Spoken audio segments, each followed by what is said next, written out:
Hello, I'm Haley, and today we're going to be talking about Howl's Moving Castle. A non-spoiler summary of Howl's Moving Castle is a young woman is cursed by a witch and must find a way to break the curse. And while she's trying to break this curse, she works for a wizard in a moving castle, which is where you get the name Howl's Moving Castle. So, not going to waste too much time here. I'll give you to the count of 3, and then I'm going to move on. 1, 2, 3. Alright, for those that have stuck around, Howl's Moving Castle is another one of my favorite movies of all time. It is the second Studio Ghibli movie that I've ever watched. This was, for those who didn't see my Spirited Away video, I watched Howl's Moving Castle after loving Spirited Away so much and wanting to see more like it. And I remember my first time watching this, I was going through a lot of stuff internally, and it was only gonna get worse from there, but I had to move back in with my family, and me and my sister, we sat in the living room and watched this together. So every time I watch this, it evokes that memory of sitting there with my sister watching it. This, like Spirited Away, has one of my favorite heroines of all time, and that being the main character, Sophie. A quick side note, I believe that this movie is based off of a book that is not even Japanese. I believe it's based off of an English book. English, the country, not, or region, not the language. But I didn't look into it, so maybe I'll throw an edit in there somewhere, and you guys might be able to see it. But as far as I know, this is based off of a book that the director or writer or whatever just really liked and wanted to adapt into an anime movie. The thing I like about Sophie is that when she's faced with adversity, she faces it head on, and she doesn't let it bring her down. She, it still sucks, and she's not happy about it, but she doesn't let it affect her too much. She just presses forward, and she gets turned into an old lady. Alright, well, I guess I'm an old lady now. Time to figure out how to fix this. And she makes jokes about being an old lady now, and she really lives with it and accepts that this is the way things are, and until she can get it fixed, if she can get it fixed, this is her life now, and I really admire that. And then you have the opposite is Howl, the titular character here, where Howl's kind of a coward. He runs away from his problems, and he gets really dramatic and pitches a fit over even minor things. And when I say minor things, to give an example, what I mean is like when Sophie cleans the house and she mixes up his potions or whatever, so now his hair is a different color from what he likes. And I think there is a little bit of a theme here, which I'll get into later. But yeah, I think these two are meant to foil each other, Howl and Sophie, where Sophie is very headstrong, faces her problems as they come, doesn't run away, as a matter of fact, runs towards the problem. First thing she does when she realizes, yep, I'm definitely cursed, that this is not a dream, first thing she does is get right to work on figuring out how to fix it. She doesn't hide. I mean, she does hide away in her room, but she doesn't hide. She goes to bed thinking that this is a dream or something, and honestly, in the real world, that's probably the best thing you can do when you're faced with a serious issue and you're not sure how to solve it. Sometimes the best thing you can do is sleep on it and come back with a fresh head, or a clear head, or well rested, ready to think better. So I did notice there were bits and pieces of a sort of anti-war theme going on here. You hear occasionally here and there a character will talk about how they're against this war that's happening, and there's the scenes whenever like the airships are coming through and they're, you know, bombing, like when they bomb the town that Sophie is from, and you see the kind of destruction going on there, but they don't really linger on it. It's like this isn't like the primary thing that the movie is about. I can't speak for the book, but the movie, that's not really, it seems to be what's going on. To me, it seems like the movie's themes and stories revolve around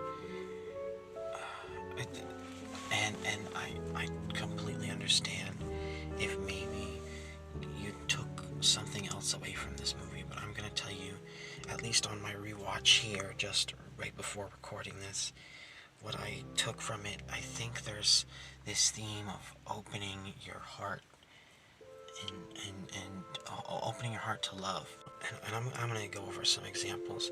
So, firstly, I did see a theory that Sophie, because you'll notice there are times when Sophie breaks from that old person and kind of becomes like her younger self again, or a partially younger version of herself. There's a theory that I saw online that says that Sophie reverts back to her old person self when she denies her love for Howl.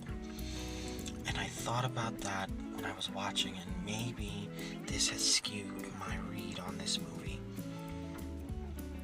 But the Witch of the Waste is a representation of greed and selfishness, which Madame Solomon confirms when she's speaking to Sophie in the castle. And I think how this plays into the story is that Howl is able to find courage and face his problems by opening his heart to the love of others. And Calcifer opening up to Sophie is a representation of that, of him opening up his heart.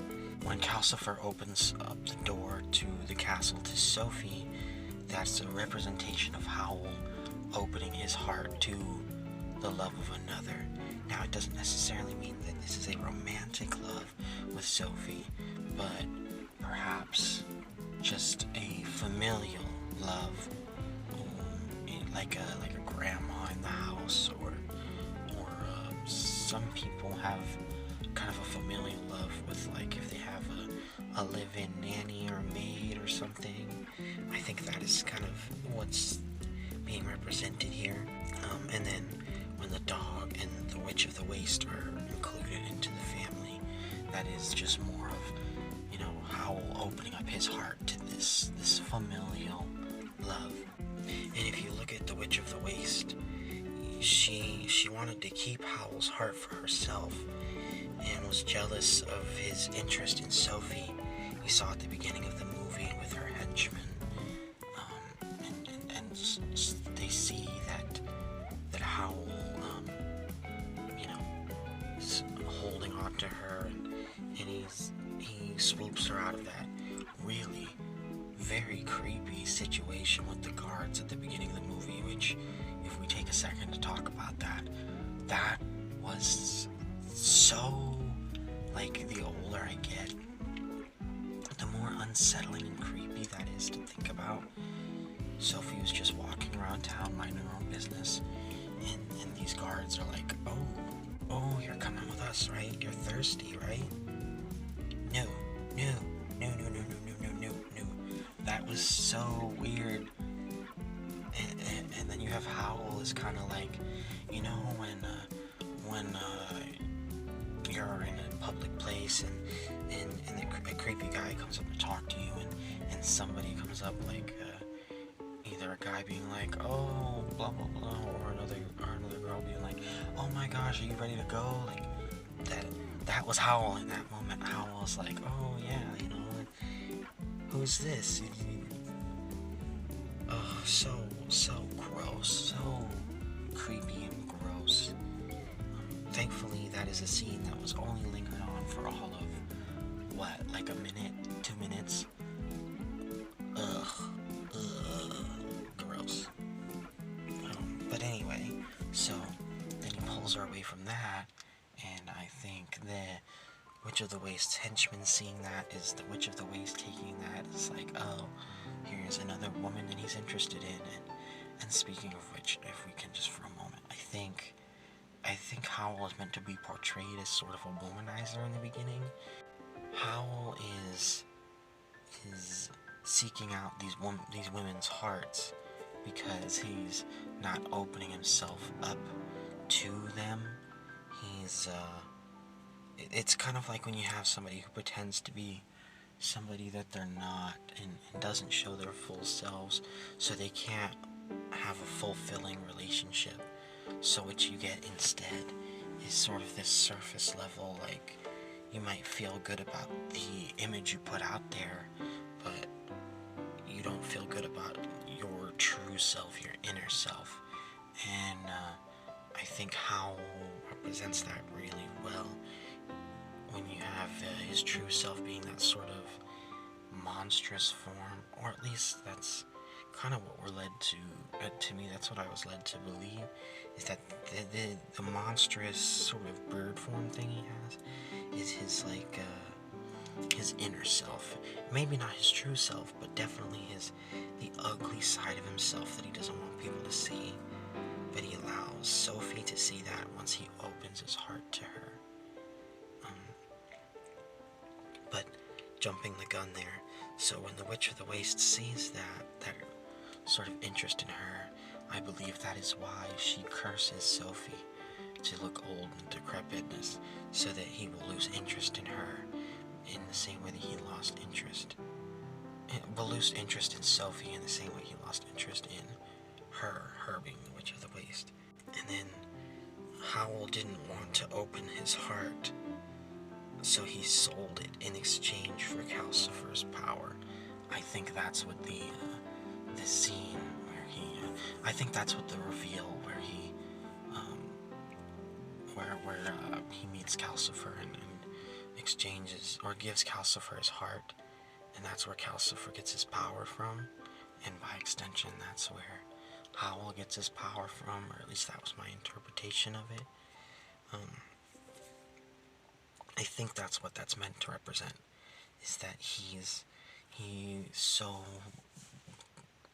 afraid of opening up his heart that he's willing to be rid of it in exchange for something that maybe he thinks is more fulfilling, or is maybe less afraid of, because, I mean, power in a way is protection, but protection inherently is a lack of vulnerability, and the only way to a true connection, or to the truest connection to another, be it a human being, or perhaps a pet, but we'll just say human beings for this instance, the truest connection between human beings is one of vulnerability, which, again, protection is inherently a lack of vulnerability.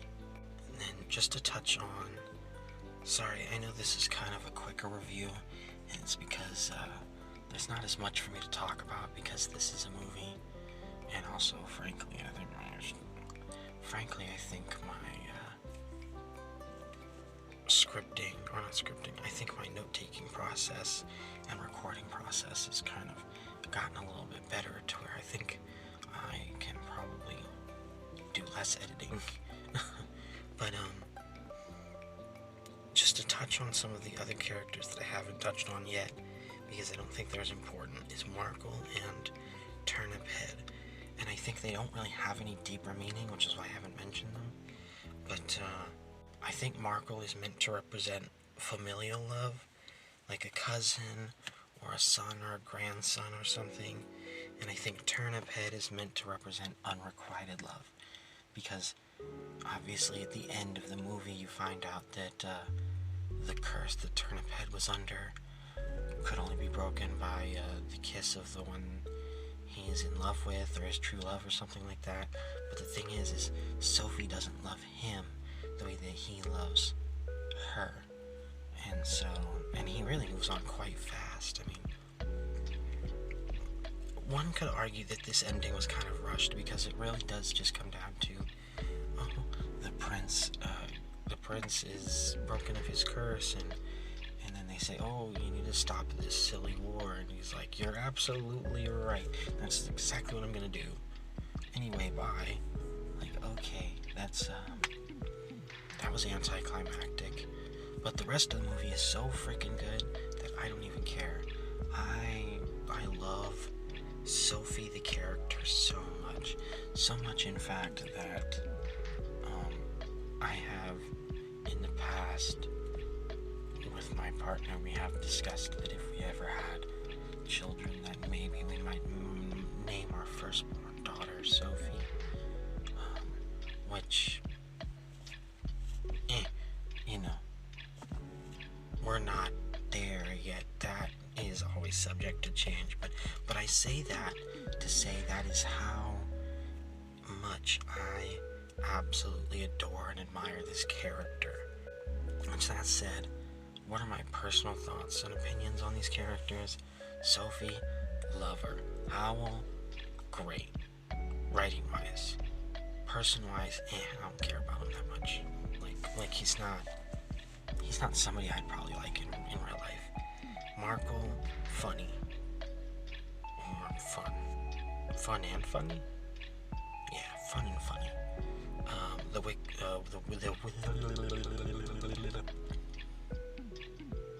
We'll try that again. But no, the Witch of the Waste, solid from a writing standpoint, awful, hater. Turnip Head, second favorite character in the movie, not even gonna lie, not even a second thought about it. The dog is up there too, mostly just because he's so adorable. But that's really all I have to say about this movie. It's kind of a smaller, kind of a tighter movie. The stakes are small, the cast is rather small compared to some of the things I've been talking about on this channel. I hope the relatively shorter video is not going to be a problem for you guys. I'm hoping this will be a nice break up from all the Stranger Things that's going to be on the channel, or has already been on the channel, depending on how I release this, because at the time of recording this, all the Stranger Things stuff is done, except for season 5, so there might be a break period between my season 4 video and my season 5 video, depending on how I release things.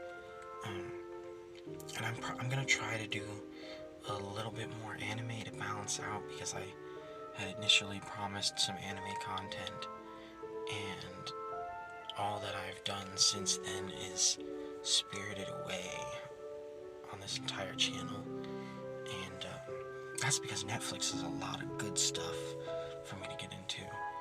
So I'm probably gonna do some more Ghibli movies, and then maybe Jujutsu Kaisen or My Hero Academia, so stick around for that. But in the meantime, thanks for listening, and I hope you guys have a great day. Bye-bye.